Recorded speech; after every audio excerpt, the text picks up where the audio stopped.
बृहस्पतिवार की व्रत कथा।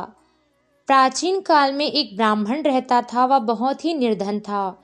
उसके पास कोई संतान नहीं थी। उसकी स्त्री बहुत ही मलिनता के साथ रहती थी। वह न स्नान करती थी, न किसी देवी देवता का पूजन किया करती थी। इससे ब्राह्मण देवता बहुत ही दुखी थे। वे बेचारे बहुत कुछ कहते, परंतु उसका कोई भी परिणाम नहीं निकला। भगवान की कृपा से ब्राह्मण के यहाँ एक कन्या रूपी रत्न पैदा हुई। कन्या बड़ी होने लगी। वह कन्या प्रातःकाल स्नान करके भगवान विष्णु का पूजन करती, भगवान गुरु बृहस्पति देव का व्रत करती थी। वह कन्या अपने पूजा पाठ को समाप्त करके विद्यालय जाती तो अपनी मुट्ठी में जौ भर के ले जाती और पाठशाला जाने के मार्ग में डालती।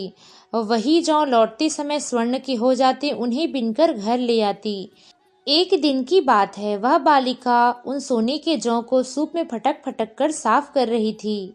उसके पिता ने देख लिया और कहा कि हे बेटी, सोने के जौ को भूनने के लिए सोने का सूप चाहिए।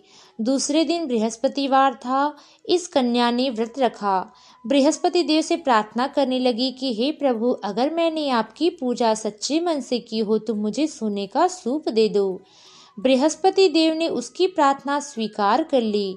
रोजाना की तरह वह कन्या जौ फैलाती हुई जाने लगी और जब लौटकर जौ बीन रही थी तो उसे भगवान की कृपा से सोने का सूप मिला।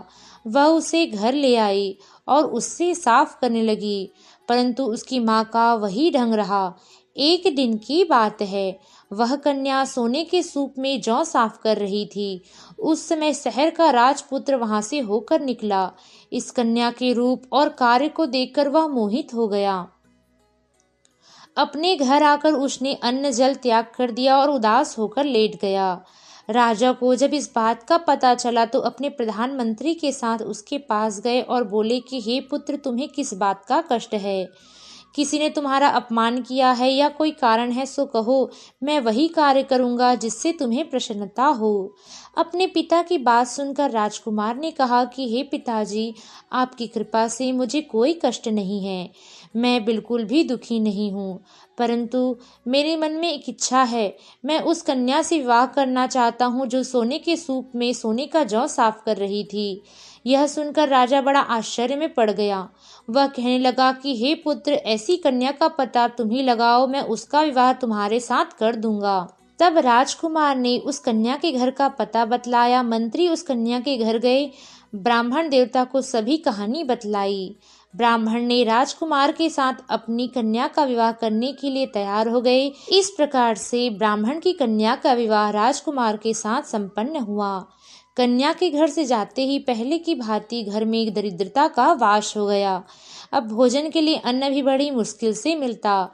एक दिन की बात है, दुखी होकर ब्राह्मण देवता अपनी पुत्री के पास आए।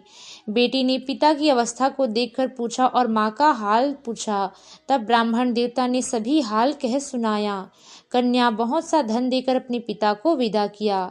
इस तरह ब्राह्मण का कुछ समय सुखपूर्वक व्यतीत हुआ। कुछ दिन के पश्चात फिर वही हाल हो गया। ब्राह्मण फिर उसी प्रकार से कन्या के यहाँ गया और सारा हाल कह सुनाया। तब वह कन्या बोली कि हे पिताजी, आप माता जी को मेरे यहाँ लिवा लाइए। मैं उन्हें व्रत की विधि बताऊंगी जिससे गरीबी और दरिद्रता दूर हो जाएगी। तब ब्राह्मण देवता अपनी स्त्री को साथ लेकर पुत्री के पास पहुँचे। पुत्री माँ को समझाने लगी कि हे माँ, तुम प्रातःकाल स्नान करके सर्वप्रथम भगवान विष्णु का पूजन किया करो, इससे घर की सभी दरिद्रता दूर हो जाएगी। परंतु उसकी माँ ने एक भी बात नहीं मानी। प्रातःकाल उठकर अपनी पुत्री के बच्चों का जूठन खा लेती। एक दिन की बात है, उसकी पुत्री को बहुत ही गुस्सा आया और उसने रात्रि में अपनी माता को एक कोठरी में बंद कर दिया। प्रातःकाल उसे स्नान आदि से करवाकर पूजा पाठ करवाया तो उसकी माँ की बुद्धि सही हो गई। अब वह भी भगवान बृहस्पति देव का व्रत रखने लगी। इस व्रत के प्रभाव से उसके माँ बाप बहुत ही धनवान हुए और पुत्रवान हुए और बृहस्पति देव की कृपा से इस लोक में सुख भोग कर स्वर्ग को प्राप्त हुए। प्रेम से बोलो गुरु बृहस्पति देव की जय। लक्ष्मी नारायण भगवान की जय। राधे राधे।